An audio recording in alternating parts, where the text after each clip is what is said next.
From this moment on, you will now be known as Sharkbait. Sharkbait, ooh-ha-ha! Welcome, brother Sharkbait. Sharkbait, ooh-ha-ha! Enough of the Sharkbait. Sharkbait, ooh!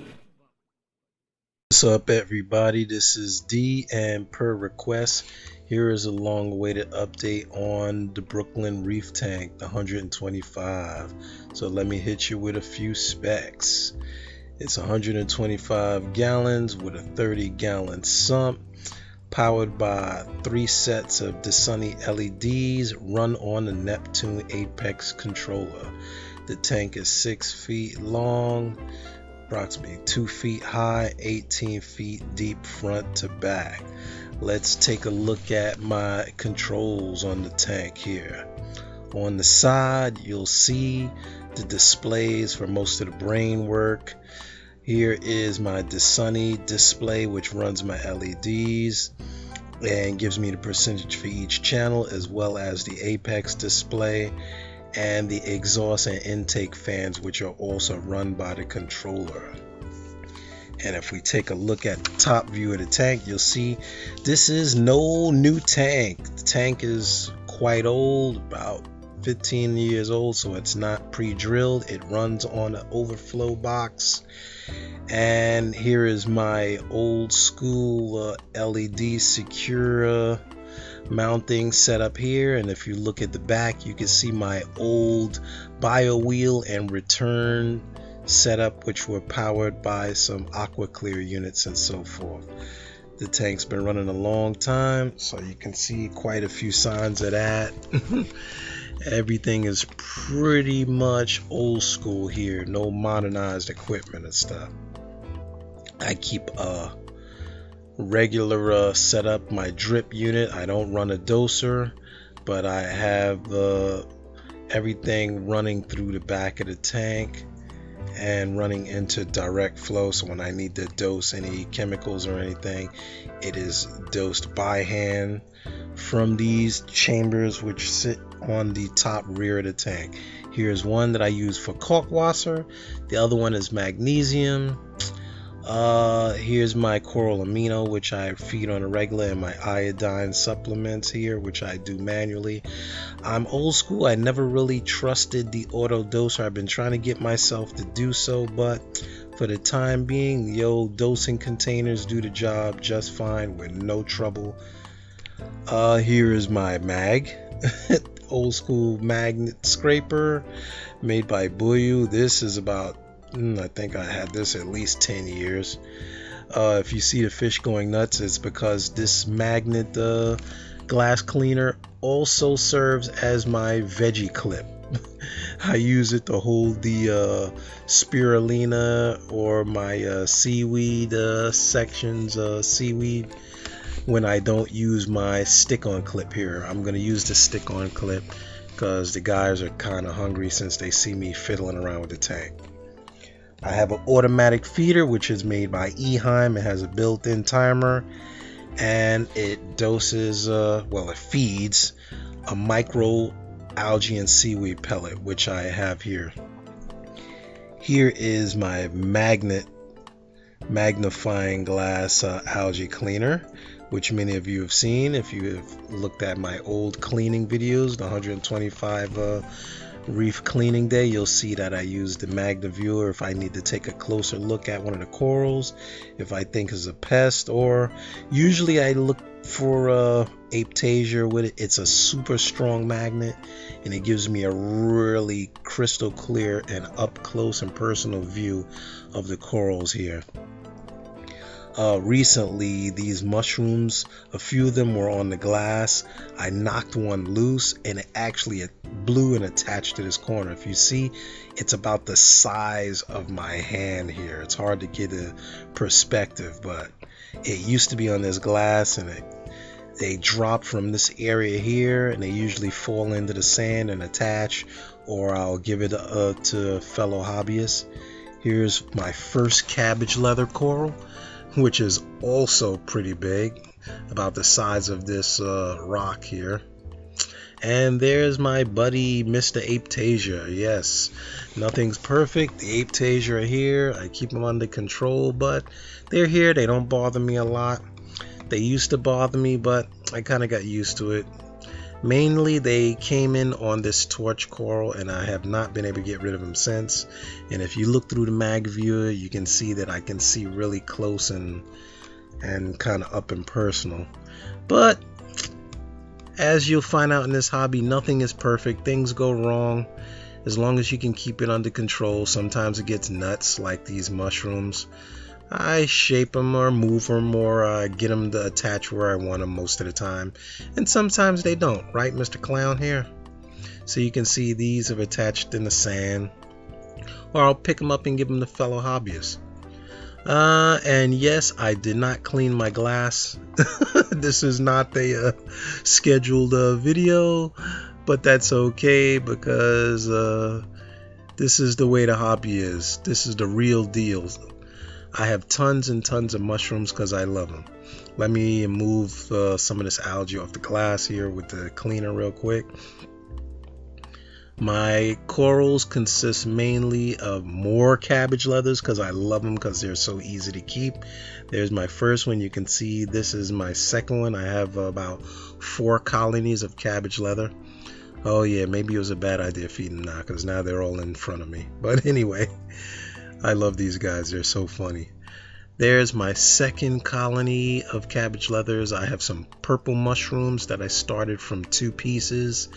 They fall, they split, they divide. I kind of let them attach.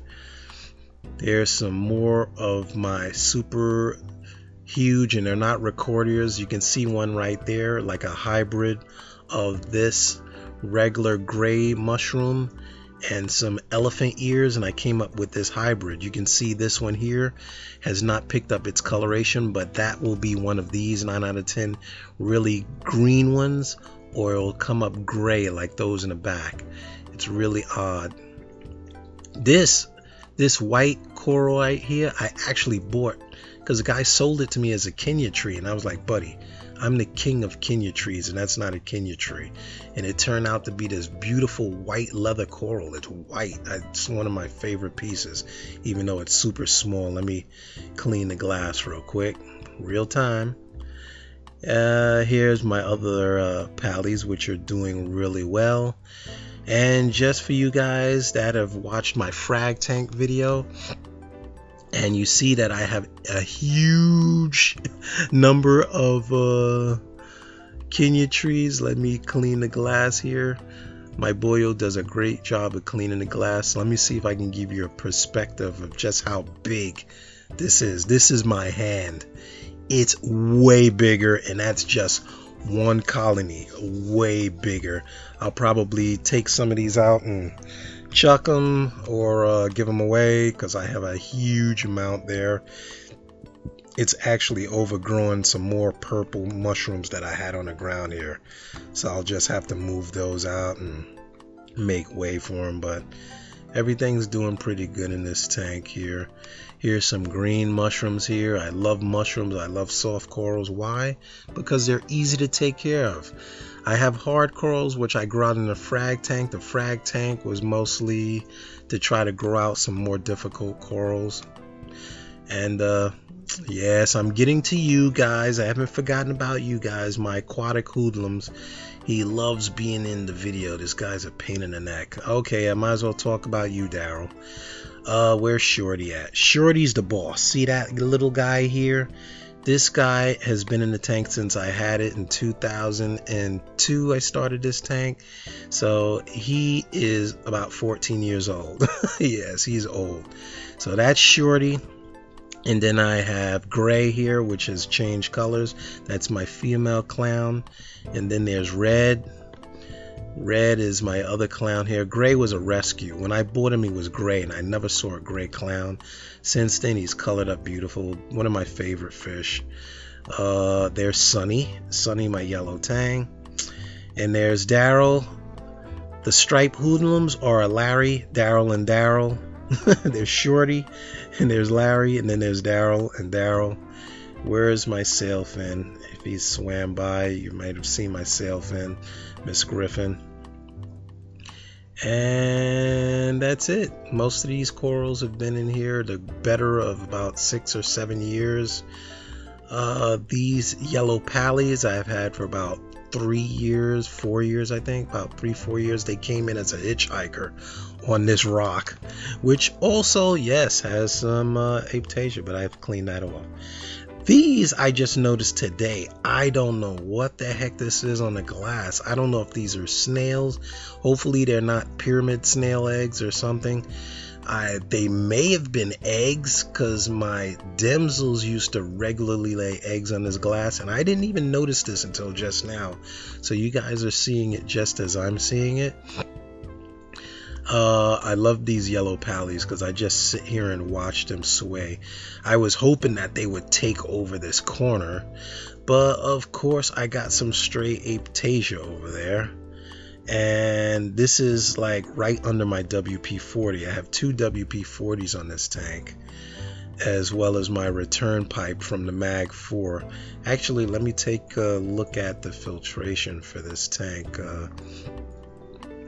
I got 2 WP-40s, and here is the sump. My sump is really simple. I built it about 5 years ago.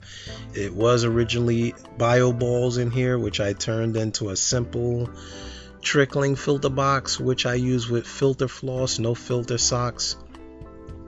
There's no spray or evaporation, so my tank is on a steel stand with a wood frame.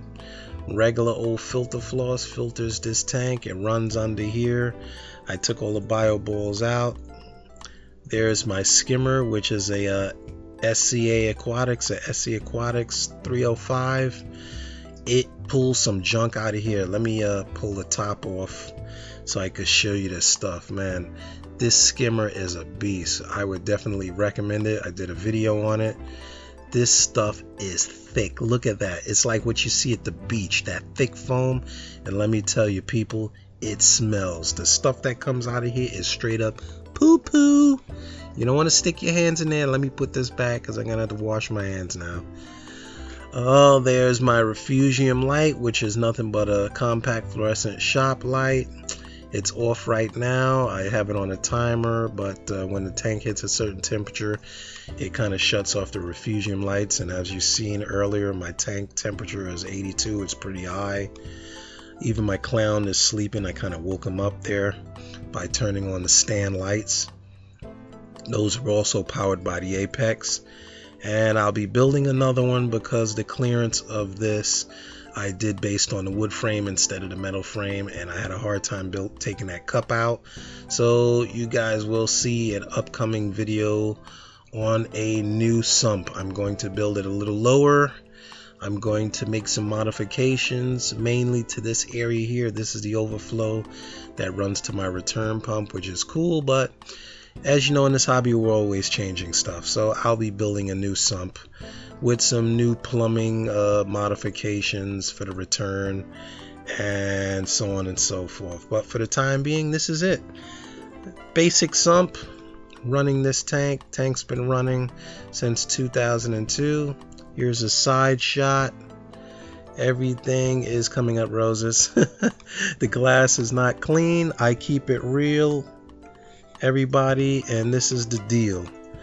Everything in here is pretty old. The rock is old, but the fish are healthy, and when it ain't broke, you don't fix it. I've been thinking about taking it apart, but maybe that's a question I'll pose for you guys. Maybe I'll move some of the rock, take it out, rescape it. Let me know what you think.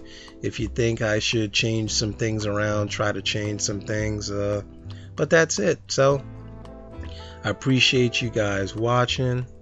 Click that subscribe button. I know you guys were seeing the saltwater, the frag tank, and not seeing enough of this tank. So here it is in a nutshell.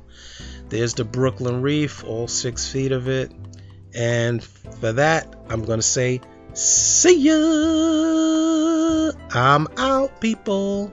See you next time. D, going back to work phase. See ya.